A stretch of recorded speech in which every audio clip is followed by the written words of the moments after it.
Yeah, hello everyone. My name is Kaj Portin and I'm from Wärtsilä in Finland.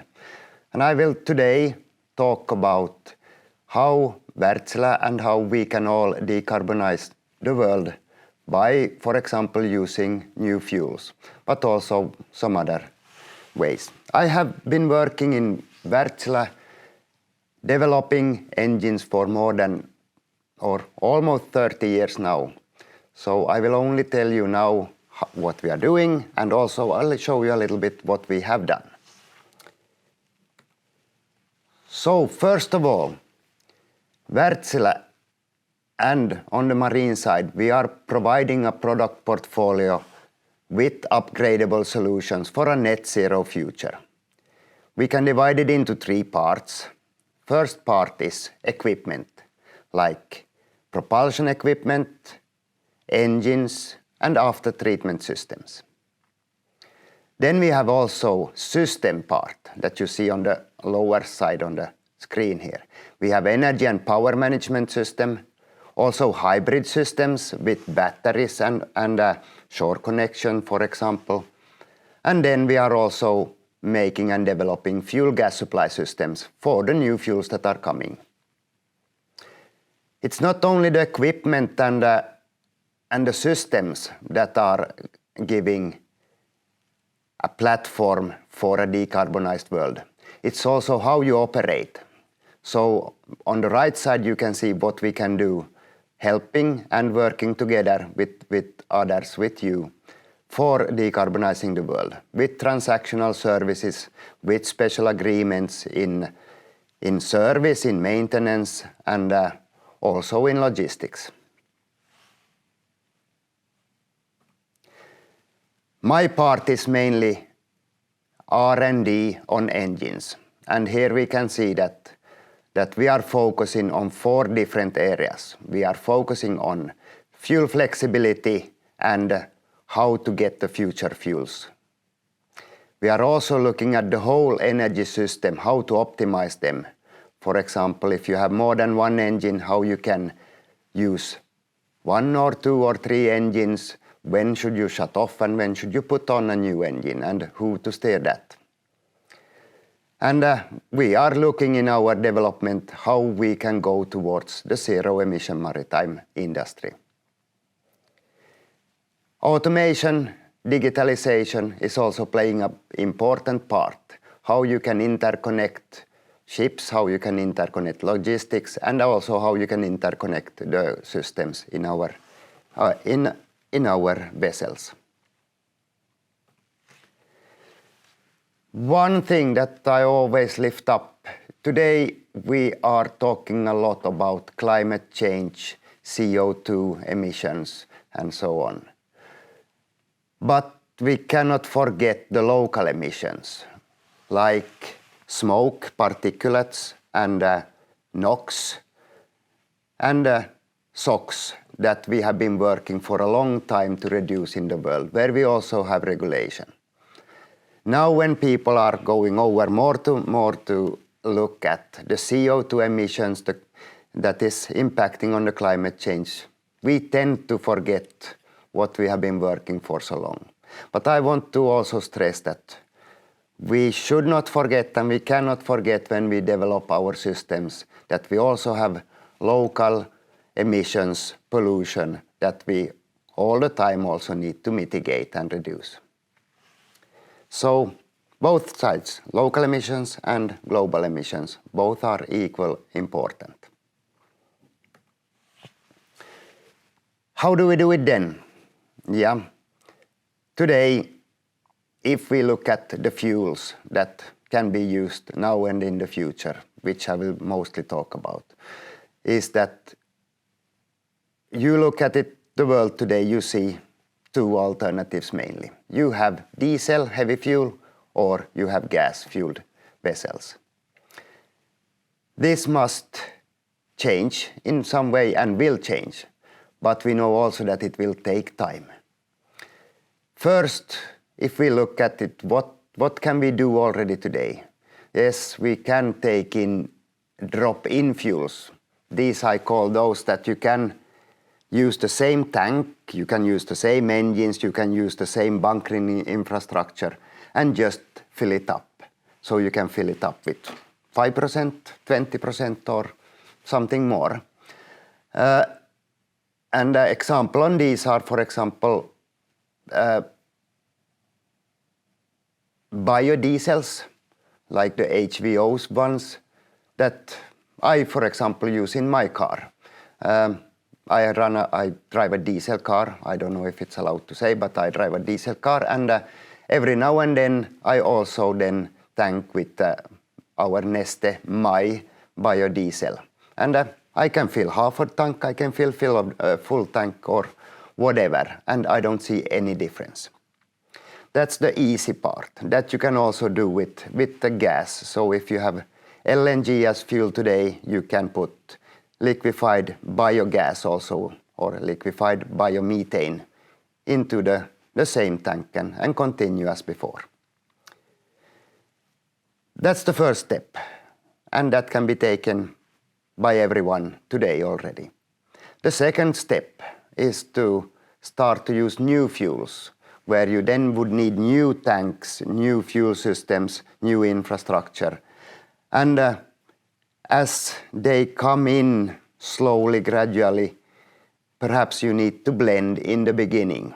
So you use the diesel you have or the natural gas that you have, and then blend in, for example, then ammonia, methanol, or hydrogen even. And then when they gradually grow and they are all getting greener, then somewhere in the near or far future, we can then use net zero carbon fuels. Everything then from fuels that don't have carbon inside and also those that are considered as green fuels. How do we do it then? How can we be good today and also good in the future? From my side, we are developing a multi-fuel engine, an engine that can in principle run on every fuel you can think of. So here you can see on the picture that we have 3 fuel systems. We have one gaseous fuel system, that's the gas pipe above the engine there, where we can run gas, natural gas, we can also run LPG, we can also run ammonia in that gas system and also hydrogen.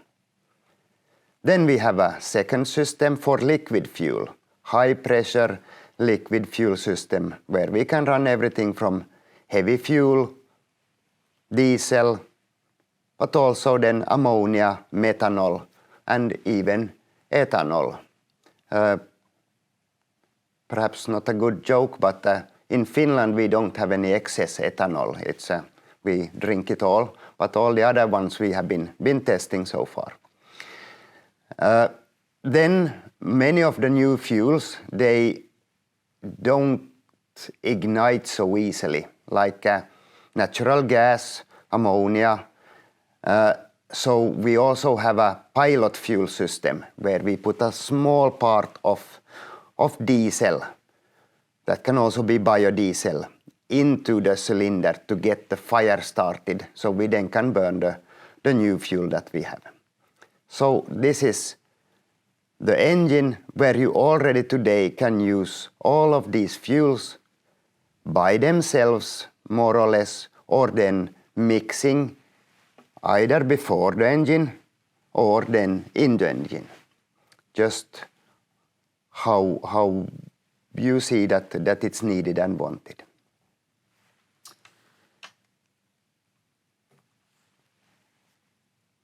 How does it look then on the timeline? As I said, the easiest way and the mainstream, or the 2 mainstreams that we see, is that you today have diesel, heavy fuel, or gas. And then you work on those. You can start immediately to take in the bio LNG, synthetic LNG, and use them in gradually more and more, and then be ready for the future. With this, there is one obstacle, is that if you measure from the vessel, from the stack, you will not get less CO2 emissions. So you only get less CO2 emissions on the paper, but not in real life. But as it's in a circular environment, this is good. But today's rules, they are not really promoting that you buy green fuels, for example, biogas, and then put it on a vessel. So here I think that the rules must change sometimes, but it will also take time. So if you really want to reduce your CO2 footprint without any carbon capture, cleaning, and so on, then it's to use a fuel that doesn't contain carbon. And today we are looking at mostly for marine it's ammonia because it's rather easy to store, but also then hydrogen. And hydrogen we are testing quite a lot, mainly for the power plant land-based engines, where it's easier to take in hydrogen as in a gas pipe, and we don't need to then store it as a liquid, in liquid form. And you can also see on the picture here that both hydrogen and ammonia, when it comes, it should be green. You can today, and you will make today also ammonia from natural gas and even coal. But in order to be really green, it should be from well to propeller, the fuel and the usage. So we hope to get green ammonia, green hydrogen into the system. The good thing for the engine when we test and develop is that the engine doesn't see a difference. If it comes fossil, diesel, biodiesel or synthetic diesel, it's the same. Then we have another fuel that is coming up here and getting perhaps more and more interest now is the alcohols. Mainly now methanol, but also then ethanol. Ethanol we have seen is has been used very much in Brazil, and they are now looking at how can they use ethanol in power plants and in marine business. But methanol has also then been looked at as a good fuel for the future. When we look at a vessel, it's not only the engine, even if I'm developing the engine. We must look at the whole system. So from the bunkering, from the fuel supply system, via the engine and to the after-treatment system. And all of these three need to work together. And for example, I can mention that if we run on ammonia, then there will be some small parts of ammonia left unburnt in the exhaust. But this ammonia slip can also be used in the after-treatment system, in the catalyst. So by having a little bit of unburnt ammonia in the exhaust gas, it can be used as a denox reagent. So this is, of course, we want to burn all the fuel that we put in, especially if we have an expensive fuel. But we can also see that it can be used for other purposes also then in a good way.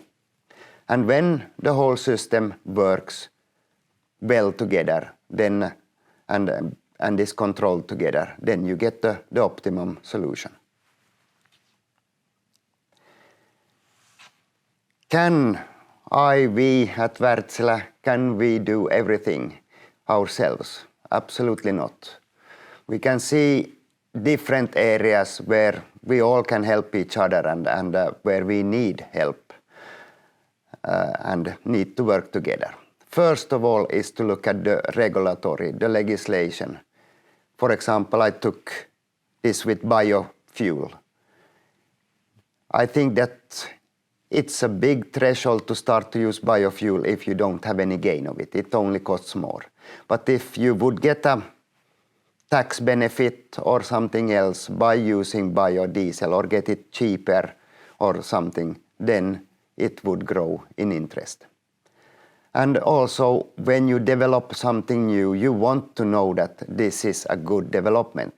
So if you develop something today and you hear after 5 years that, okay, this is not good, you are not allowed to use this in this country and vice, and so then it has been a bad development, and you only want to bet on good horses. You at least want to see them start in the race. That's the first and very important things, and here lobbyists can do, and politicians and everyone can do, but also we by showing what we can do. Then it's the systems. We all make our own systems. So from Wärtsilä's point of view, we make the fuel tanks, we make the engines, we make catalyst after treatment systems, and things like that. But there are also many other systems that need to be developed. And we are happy to see that other companies around us are doing a lot of development for new systems that can also then take new fuels and a new way of operation. Third very important part is training and personal protection equipment, PPE. New fuels, new systems need training. If we look today, when there are maintenance work on a vessel, for example, people come with their laptop, they put it in, and then they do some small changes and go back. And this is a very new thing. So if 30 years ago, when I started at Wärtsilä, the only electrical component that was on the engine was a temperature sensor or a pressure sensor. But now everything is controlled. So the automation requires training and understand that people understand, but also the new fuels. Some of them are toxic, some of them are explosive, and some of them are just cold or difficult to handle in another way. And when we work with them, we need to know that it's safe and that we do it in a right way.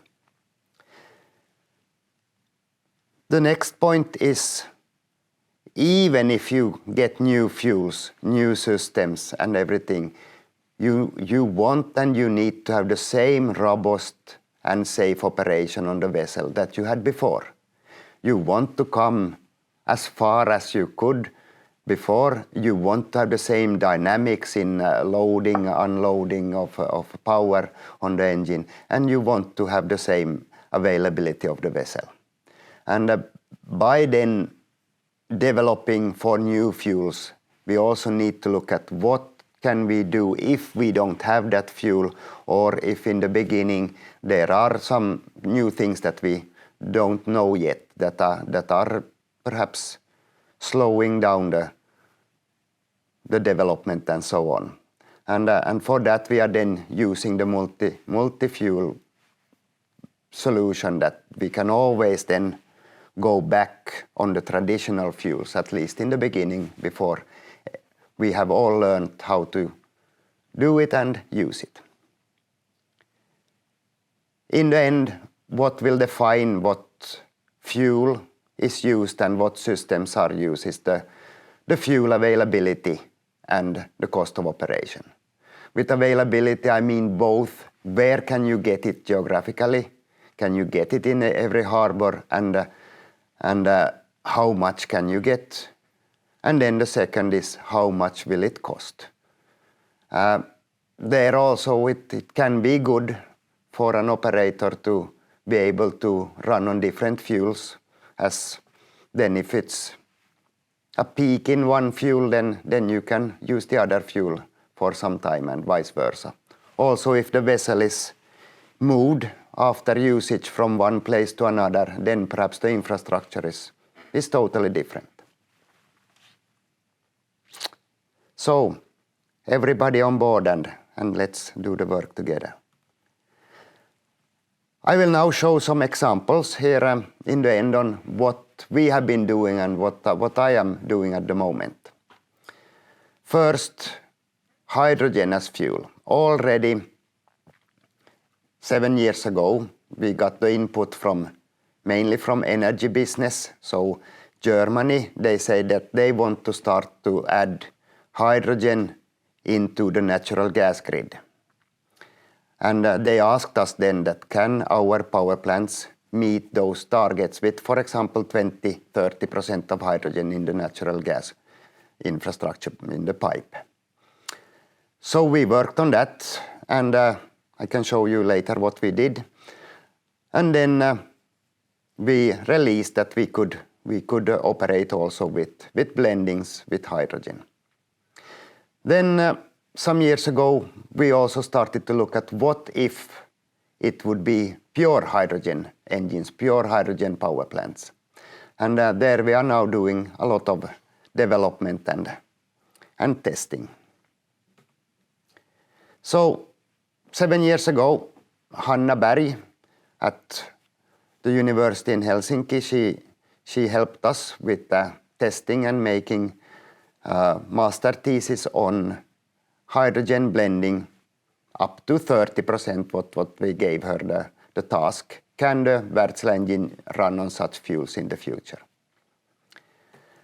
And here we can see how we tested. We put a hood on top of the engine and we measured if there would be a leakage and so on. And then we run the engine.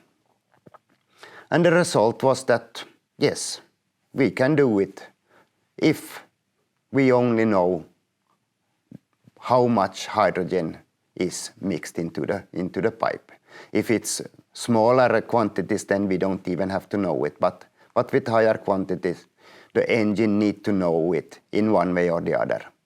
Either by somebody's telling that now it's 10% or then you can measure it online.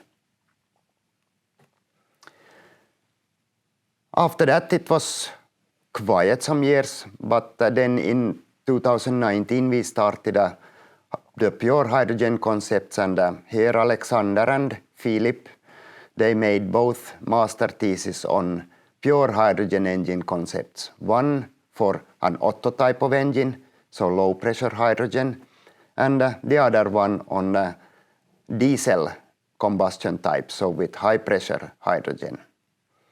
And both of these, we saw that this can be done. And the development is now continuing. And last year, we started then the first tests and still running at least 3-4 years ahead to run on pure hydrogen. So here we can see in the middle the engine. It's a Wärtsilä 31 spark ignited gas engine. So pure hydrogen, and then mainly for the power plant business, energy business, but also can be in the future used in marine. And you can also learn a little bit of Finnish there on the left side. Vety means hydrogen in Finnish. So we had a pipe then.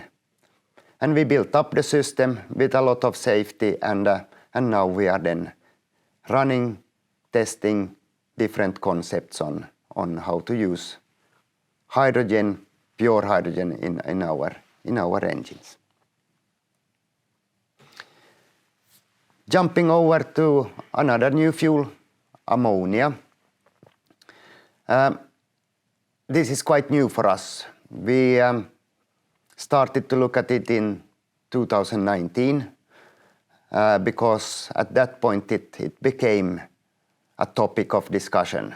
How can we use ammonia as fuel in our engines? We started a project in our lab and started to make the engine to run on the one that I showed here in the beginning, to run on ammonia. And then we also made a a joint industry project in Norway together with 3 Norwegian companies, Repsol Norway, Knudsen OAS, and also now Equinor in Norway, for developing and demonstrating that we can run a 4-stroke engine also on ammonia. And here we get sponsored then by a Norwegian Research Council with 2 million euros, US dollars. And for this project that is now proceeding, we just a couple of weeks ago we got an innovation award in Norway, and we are very happy to also see that somebody like what we are doing. So here they are getting the prize from the minister in Norway. We are also looking at project together with operators, and the first project that we had a press release on is with Grieg Edge. They plan to make the first ammonia fueled vessel called MS Green Ammonia that will then be started up in 2024. And here we are also together with Norwegian funding are getting support for this project. So the testing has been done on the engine I showed, and you can also see on the right side here on the down the people working as it's new, and we want to be safe and we want to learn how to be safe. We have put a lot of effort in systems, in training, and also in personal protection equipment. You can see the people there in the spacesuit walking to the ammonia tanks and looking at the system. And this we are now developing different engine concepts with both liquid ammonia, high pressure, and also gaseous ammonia, low pressure in our engines. And then, as I said, we had also the project in Norway, and we sent the engine there in October last year, and it was started up now in May, and now we will then demonstrate and operate also on ammonia there from now on.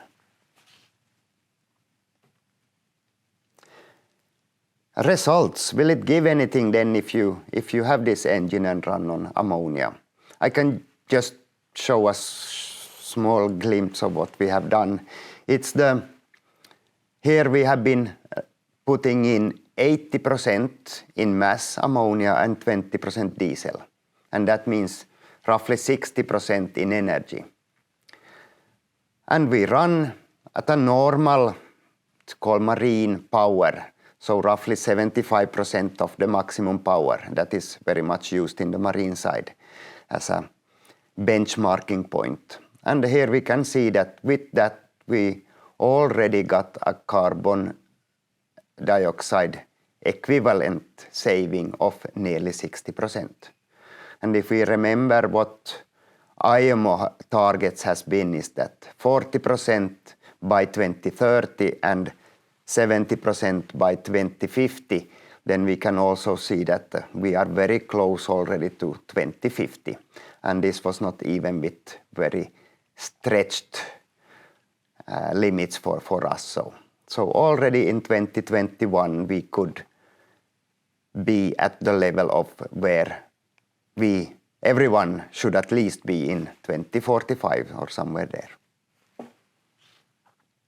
So just to remember, it's not a dead end to have an engine and a vessel you have. Then last, not least, we are also looking into methanol.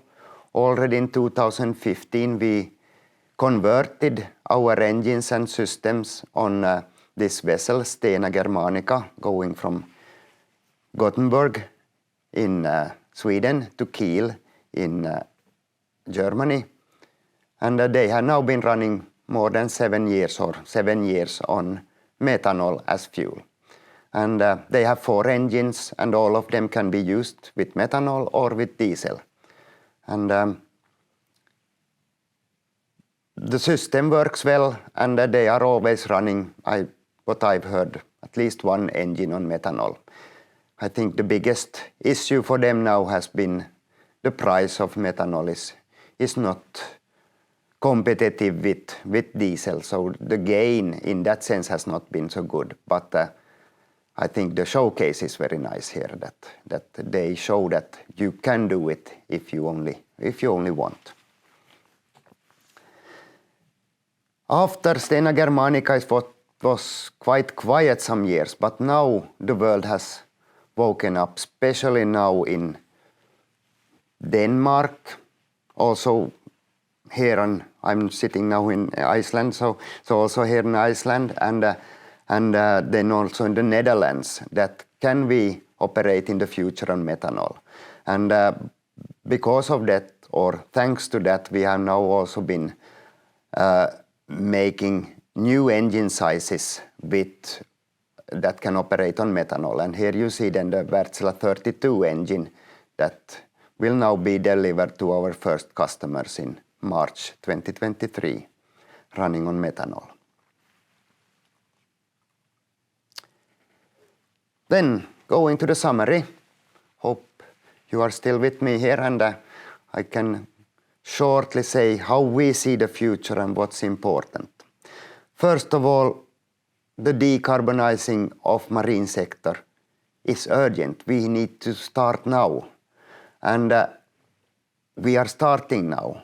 But we also know that it needs a lot of measures. There are many places that should be worked on. So we start somewhere, but there are many places to look into. And as we want to be successful, and we will be successful in the development, we need expertise and actions from everyone, from legislators to mechanics. Everybody needs to do their own expertise part. Already today we can see from my company's Wärtsilä's point of view that we can provide several solutions toward a net zero future. I have now been talking about fuels mainly and engines because that's my area. But look at the systems, hybrid systems, battery hybrid systems, how to use shore connection, how to optimize the transport, the energy use on the vessel and everything. We can help and work on these parts also. Then from my side, the fuel flexibility that secures a future-proof solution. As you want to be good today or best today, but also good tomorrow, independent on what is happening. And if you buy a vessel today, you plan to use it at least, 25, 30 years, and perhaps after that even sell it to some other places and still be using it for 10 or 20 years more. So the fuel flexibility that secures that it's good today but also future-proof. We are already running our engines on ammonia, methanol and hydrogen. So by choosing an engine and choosing systems for new fuels, we can see that this will work, and this is working already. So looking at the future, we know that we need to do something and it will happen. And as I'm from Finland, we like ice hockey in Finland. So to end with that, first time Finland won the World Championship in ice hockey, we had a Swedish head coach, and every time when the people went on the ice, he told them a little bit better. And that is also what we can all do. Be a little bit better today than what we were yesterday. That will then make the good change and a bright future. Thank you.